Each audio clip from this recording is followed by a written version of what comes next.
व्यक्ति किसी भी धर्म का, जात का, मजहब का, समुदाय का क्यों ना हो, पूजा सभी करते हैं, अपने इष्ट को सभी मानते हैं, अपने भगवान को सभी मानते हैं। और जो भगवान को मानते हैं उसे अगरबत्ती जरूर चढ़ाते हैं, दीपक जलाते हैं। अलग अलग मजहबों में अलग अलग मान्यताओं के अनुसार पूजा पाठ सभी करते हैं। प्रश्न ये उठता है, कभी आपने ये सोचा है मन में कि ये दिया, ये धूप, ये अगरबत्ती, या फिर ये उतारा, या ये हवन क्रिया भूत आत्माओं को प्रभावित करती है, या भूत आत्माएं इन सब स्थूल चीजों को ग्रहण कर पाती हैं? क्या वास्तव में वो भूत आत्माएं इन सब चीजों को ग्रहण करती हैं? कभी आपने विचारा है? कभी सोचा है आपने? आप आरती तो डेली करते हैं, हर घर में आरती होती है, पूजा होती है, सभी अगरबत्ती लगाते हैं। तो जो आप अगरबत्ती लगाते हैं, आप जो दीपक जलाते हैं, तो ये भूत आत्माएं उसे ग्रहण कर पाती हैं? वो सक्षम है क्या? या फिर मात्र हमारा ये अंधविश्वास है, या अंधविश्वास रूपी धारणा तक ही सीमित है? सोचने का चीज है, विचारने की चीज है, वास्तव में विचारने की चीज है कि जो स्थूल पदार्थ हैं वो सूक्ष्म चीजें कैसे ग्रहण कर सकती हैं, भूत आत्माएं उसे कैसे ग्रहण कर सकती हैं। इस चीज का प्रमाणिकता कभी कभी ऐसे भी मिल जाती है कि मंदिर में जब हम प्रसाद चढ़ा दें, प्रसाद तो ऐसा का ऐसा ही रखा रहता है, क्योंकि भूत आत्माएं तो स्थूल को ग्रहण करने में सक्षम नहीं होती हैं, तभी तो वो रखा है, नहीं तो वो पूरा ग्रहण कर लेती, कुछ नहीं बचता, सब खा जाते। लेकिन ऐसा नहीं है। तो यहां ये सिद्ध हो जाता है कि भूत आत्माएं स्थूल व चीजों को ग्रहण करने में सक्षम नहीं होती हैं। तो फिर इस हिसाब से तो पूजा पाठ सब व्यर्थ हो जाता है क्या? ऐसा नहीं है। अगर नहीं है तो फिर कैसे है, ये भी जानना योग्य हो जाता है। ये प्रश्न अच्छा है, ये जानने योग्य भी है, बहुत जरूरी हो जाता है, क्योंकि कोई ऐसा घर नहीं जिस घर में अगरबत्ती का प्रयोग ना होता हो, वो चाहे किसी भी मजहब का क्यों ना हो। तो देखो ऐसा है, इसे विस्तार से बताता हूं, और प्रयास करूंगा सरलतम में बताऊं तो बहुत अच्छे से समझ में आएगा। देखो, सबसे चीजें तो ये निश्चित कर लीजिए कि अगर घर में पूजा पाठ हवन होता है, तो ये चीज तो निश्चित होती है, कहीं ना कहीं इस चीज का मतलब तो है, तभी ये प्रचलन में है, तभी हमारे शास्त्र और वेद इसके बारे में बताते हैं। जानने योग्य चीज ये है कि वो इस चीजों को कैसे प्रभावित होती हैं, इनको वो कैसे ग्रहण करती हैं, ये जानना आवश्यक है। तो इसे ऐसे समझिए, देखो प्रकृति है, प्रकृति तीन आवरणों में है, प्रकृति तीन रूपों में है, प्रकृति की रचना भी, समस्त रचना तीन ही रूपों में है। कुछ लोग इसे त्रिगुणी माया कहते हैं। प्रकृति की समस्त रचना है जो, वो तीन रूपों में है, तीन आवरणों में है। इसी प्रकृति से प्रदत्त आपका जो शरीर है, ये तीन रूपों में है, कारण, सूक्ष्म और स्थूल। आप जो जी रहे हैं ये स्थूल शरीर को जीते हैं। जब हम स्थूलवत रहते हैं तो स्थूल संसार को देखते हैं और इसी को ही सत्य मानते हैं। जब हम इस सूक्ष्म में जाते हैं तो सूक्ष्म दुनिया को देखते हैं, वहां भी आपकी सब जानी पहचानी चीजें होती हैं, तो हम सूक्ष्म की तरफ आकर्षित होते हैं। कारण से सूक्ष्म और सूक्ष्म से ही स्थूल बना है। निर्माण का सीरियल यही है, ये याद रखना। संसार में आप रहते हैं, आप किसी पुष्प की, किसी हवन की खुशबू, या किसी पदार्थ की बदबू, जो स्मेल आती है या खुशबू आती है, आप ग्रहण करते हैं। हर पदार्थ में एक अपना निजी गुण होता है, और उसका निजी गुण ही उसकी उपस्थिति दर्शाता है, उसका वो अस्तित्व होता है। हर पदार्थ में सूक्ष्म होता है, चाहे वो जीव हो या निर्जीव हो, सब में सूक्ष्म है। आपके अंदर में भी सूक्ष्म ही है।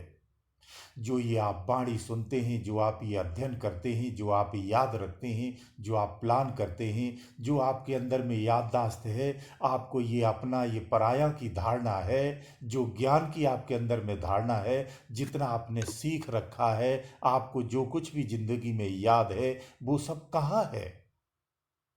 ये जो आंखों के माध्यम से सारा दृश्य देख रहे हैं और इन दृश्यों को अंदर में सेव कर रहे हैं, ग्रहण कर रहे हैं, याद कर रहे हैं, वो कहाँ है? ये सब कुछ आपके सूक्ष्म शरीर में है। इस संसार को जो आप जीते हैं वो सूक्ष्म से ही जी रहे हैं। स्थूल केवल एक हार्डवेयर है, केवल आपका कार्य करने के लिए सहयोगी है। जितनी भी इंद्रियां इस शरीर में हैं वो सारी इंद्रियां इस शरीर के अंदर हैं, लेकिन इन इंद्रियों से जो अनुभूति होती है वो सूक्ष्म शरीर को होती है, ये ध्यान रखना। तो पुष्प तो स्थूल है, दिख रहा है, लेकिन उसकी खुशबू सूक्ष्म है, जिसे आप सूक्ष्म भी ग्रहण करते हैं। आपके अंदर में सूक्ष्म शरीर है, उस खुशबू को, सूक्ष्म तत्व को वो सूक्ष्म शरीर ही ग्रहण करता है। यानी सूक्ष्म को सूक्ष्म ही ग्रहण करता है, स्थूल ग्रहण नहीं कर सकता है। इसीलिए वो पुष्प चाहकर भी उस खुशबू को अपने पास नहीं रख सकता है। वो खुशबू बाहर हो निकलती है और उसे सूक्ष्म आत्माएं जो भी हैं, आप स्थूल में हैं, जो स्थूल में नहीं वो भी उस पुष्प की खुशबू लेती हैं। ऐसा जैसा आप अनुभव करते हैं ऐसा ही अनुभव वो भी करते हैं। यानी जितनी भी स्थूल का सूक्ष्म है वो सब सूक्ष्म शरीर को ही ग्रहण होता है, ध्यान रखना। तो जितनी भी भूतात्मा है वो सब सूक्ष्म में है। उनके पास अभी दो शरीर है ना, स्थूल केवल गया है उनका, सूक्ष्म शरीर तो है ना। तो आपकी मेमोरी सब सूक्ष्म में ही तो होती है, सारे एहसास सूक्ष्म शरीर में होते हैं। तो सूक्ष्म शरीर उनके पास है, तो ये प्रमाणित होता है कि वो सूक्ष्म शरीर ही सूक्ष्म चीजों को ग्रहण करता है। तो जब आप पूजा करते हैं, जब आप अगरबत्ती लगाते हैं, जब आप दीपक जलाते हैं या हवन करते हैं, तो उसमें उठने वाली जो खुशबू होती है, उस सूक्ष्म खुशबू को वो अपने सूक्ष्म शरीर से उसे स्वीकार करते हैं, भोग के रूप में ग्रहण करते हैं। वो अपनी भूख को मिटाते हैं, उन्हें भूख का भी आभास होता है, प्यास का भी आभास होता है। वो इस तरह से इन सब चीज़ों से अपने आप को तृप्त करते हैं, भोजन के रूप में स्वीकार करते हैं और संतुष्ट होते हैं। हवन भी इसीलिए अधिक कल्याणकारी होता है, क्योंकि हवन जैसी मनमोहक खुशबू किसी ब्रह्मांड में किसी चीज में नहीं हो सकती है। तो जब हम आप हवन करते हैं, उसकी खुशबू असंख्य रूहें ग्रहण करती हैं। वायु में रहने वाली तमाम रूहें उसे ग्रहण करती हैं, भोजन करती हैं। जो बरसों बरसात तक भूखी हैं, हवन की खुशबू से अपने आप को तृप्त करती हैं। तो ये पुण्यकारी होता है। इसीलिए हवन बहुत अच्छी चीज है, हर किसी को घर में हवन करना चाहिए। ये पुण्यकारक होता है, परोपकारी होता है, कल्याणकारी होता है।